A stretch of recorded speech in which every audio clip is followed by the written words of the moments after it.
আসসালামু আলাইকুম এভরিওয়ান, আসসালামু আলাইকুম। কেমন আছেন আপনারা সবাই? আলহামদুলিল্লাহ, আমরাও ভালো আছি আলহামদুলিল্লাহ। আপনারা কেমন আছেন অবশ্যই জানাবেন।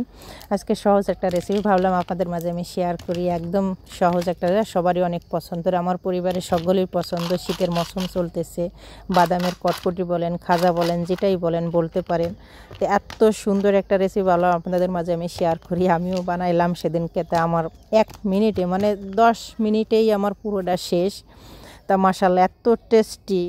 বাদামের কটকটি বলেন, আমাকে জায়গা বাদাম দেয়া, এর এটা আছে কাঁচা বাদাম মানে চিনে বাদাম, যেটা আমি এখানে 1 কাপের মতন বেশি চিনে বাদাম নিয়েছি। আমি আগে থেকে ফ্রাই করে নিয়েছিলাম, ফ্রাই করে নিয়ে একদম উপরে যে শসাটা সেটা আমি ফেলাই দিয়েছি। তারপর আবার একটু ভেজে নিতেছি, যত আমার ফ্রিজে এটা ছিল ওই জন্য ভেজে নেবেন অবশ্যই।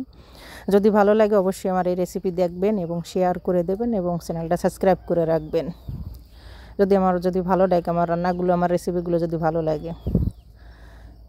তাই এখন এখানে আমি বাদামগুলো ভেজে সাইডে আমি রেখে দিয়েছি। 1.5 কাপের মতন আমি চিনিটা ব্যবহার করি। চিনিটা একটু বেশি দিতে হবে, আমি একটু বেশি দিয়েছি, বাদাম অনুযায়ী চিনিটা একটু বেশি দিই। এখন আমি সামান্য হালকা একটু পানি দিয়ে আমি চিনিটা খুব সুন্দর করে গলিয়ে নেব, একটা ক্যারামেল বানাই নেব।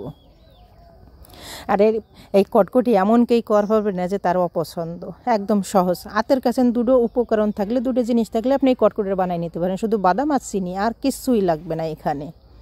এখন আস্তে আস্তে জাল দিয়ে আমি নিবে আসে, একদম আমি নর্মাল আছে। এখন এখানে আমি একটু ঘ্রাণের জন্য 2টি এলাচ আমি দিয়ে দিলাম, মানে একদম ফাটিয়ে মুখ ফাটিয়ে এলাচ দুটো দিয়ে একটা সুগন্ধ, একটা ঘ্রাণের জন্য। আমার এই এলাচের ঘ্রাণটা খুব পছন্দ, এই জন্য আমি দিয়ে দিলাম। আপনারা না চাইলে আপনারা নাও দিতে পারেন।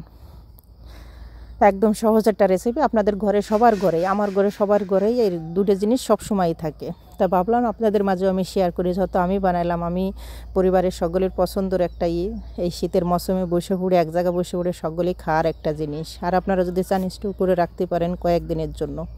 দেখুন আস্তে আস্তে কিন্তু আমার ক্যারামেলটা কিন্তু হয়ে আসতেছে। যখন পুরো চিনিটা গলে একটা ক্যারামেল চলে আসবে, একদম মিষ্টি মিষ্টি একটা কালার চলে আসবে, তখনই কিন্তু আমি বাদামটা ব্যবহার করব। আর কিচ্ছুই এখানে লাগবে না। যদি চান আপনার 1 চিমটির মতন একটু লবণ ব্যবহার করতে পারেন, মিষ্টিটা একটা ব্যালেন্স আনার জন্য।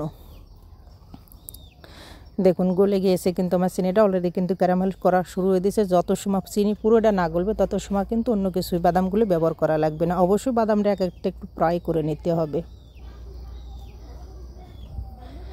আর এই সব জিনিস সবার ঘরে থাকে, আর পছন্দ যে করবি না তার কোনো মানে নাই, সবারই কিন্তু পছন্দ। আর ছোটোদের তো মাশাআল্লাহ সবার পছন্দ। আমার পরিবারে আমার ভাই বেটি বলেন, মিনিটের ভিতর ডিমিশ, মিনিটের ভিতর শেষ হয়ে যায়, তাদের এত পছন্দের একটা খাবার।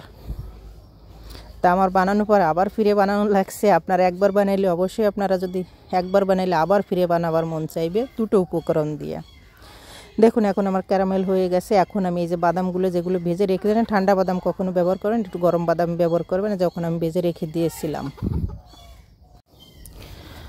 দেখুন আমি এখন একটু নেড়ে চেড়ে, তবে এতটা বেশি জাল দেবেন না, তাহলে কিন্তু আপনার চিনির যে ক্যারামেলটা, চিনিটা কিন্তু তিতে হয়ে যাবে। সবসময় জালটা একদম নর্মালে রাখবেন, একদম নর্মালে, তাপমাত্রা যেন নর্মাল থাকে। এখন নেড়ে চেড়ে আমি একদম মিক্স করে নেব সুন্দর করে, যত সময় মিষ্টি একটা ঘ্রাণ না বেরোয় এভাবে। যদি আপনারা বেশি যদি জাল দেন তাহলে কিন্তু আপনার এই জিনিসটা কিন্তু তিতে হয়ে যাবে, এদিক সবসময় ধ্যান রাখতে হবে।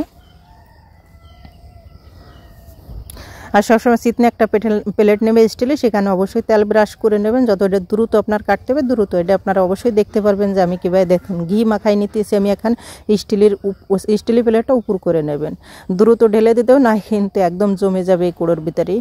তবে আমি দ্রুত ডালার জন্য মানে একদম চিনিটা মানে গরম গরম সেই অবস্থা ডালছে, এই জন্য একটু চড়াই গেছে। এটা কোনো ভয়ের কোনো কারণ নাই, একটু চামচ ঠিক করলেই কিন্তু আপনার এইগুলো কটকটিগুলো অনেক সুন্দর হবে। দেখুন আমারটা কিন্তু অতিরিক্ত গরম। আমি 1 মিনিট যদি আপনারা 10 সেকেন্ড যদি একটু লেট করে ডালেন তাতে কোনো সমস্যা হবে না। দেখুন আর ঢালার পরই কয়েক সেকেন্ডের ভিতর, মানে 1 মিনিটের ভিতর কিন্তু আপনার কেটে নিতে হবে সুন্দর করে, তাহলে কিন্তু পরে জমে গেলে কিন্তু কাটতে পারবেন না, ভেঙে যাবে। কিন্তু এতটা হয় আর এতটা মজার একটা জিনিস আর এত টেস্টি একটা খাবার, না বানাইলে কিন্তু এটার টেস্ট কখনো বুঝবেন না। আমরা হয়তো বাজার থেকে কিনে খাই চড়া দামে, আর যদি সামান্য কিছু কয়েক টাকা খরচ করলে, 50-60 টাকা আপনি খরচ করলে কিন্তু এত সুন্দর আপনারা কটকটি বানাই কিন্তু বাসায় খাওয়ার পর আরও কিন্তু সুস্বাদু খাবার। তাহলে আমাদের বাইরে থেকে কিন্তু কিনা লাগে না। একদম সিম্পল একটা রেসিপি, কয়েক টাকা খরচ করলে কিন্তু আপনারা, এখন দেখুন খরচ করলে কিন্তু সুন্দর একটা রেসিপি আপনারা বানাতে পারেন। আর চড়া দামে কেনার কোনো প্রশ্নই ওঠে না বাইরে থেকে। আমি তো এখন কেনা এটা বাদ দিয়েছি, কেন কি আমার যখনই মন চায় আমি সবার জন্য ঘরেই বানাই দিই। আমি কিন্তু গরম অবস্থায় কিন্তু কেটে নিতেছি, কিন্তু পরে আমি আর কাটতে পারবো না, এতটা শক্ত হয়ে যাবে কয়েক মিনিটের। দেখুন কয়েক মিনিটের ভিতরে আমার কিন্তু একদম শক্ত হয়ে গেছে। আমি তুলে নিয়েছি, একটা ছুরির সাহায্যেও কিন্তু আপনারা জটপট। আর এতটা মানে সফট হয়েছে যে আর্ধেক একটু ইট করলেই কিন্তু ভেঙে যাওয়া লাগছে। আশা করি আমার এই রেসিপি আপনাদের অনেক পছন্দ হবে। অবশ্যই আপনারা বাসায় একবার হইলেও বানাবেন, একবার বানাইলে অবশ্যই এটার টেস্ট আপনারা বুঝবেন। বাইরে থেকে আপনাদের কেনা লাগবে না, কয়েক টাকা খরচ করলে, 50-60 টাকা খরচ করলে সুন্দর একটা খাবার কিন্তু আপনারা বানিয়ে নিতে পারতেছেন। তাহলে আমাদের বাইরে থেকে আর কেনা লাগে না। আর এটা কিন্তু একদম স্বাস্থ্যসম্মত একটা খাবার। আর বাচ্চাদেরও কিন্তু খাবারটা দিলে কোনো সমস্যা নাই, কেন কি এটা ঘরে বানানো জিনিস। সবাই ভালো থাকবেন।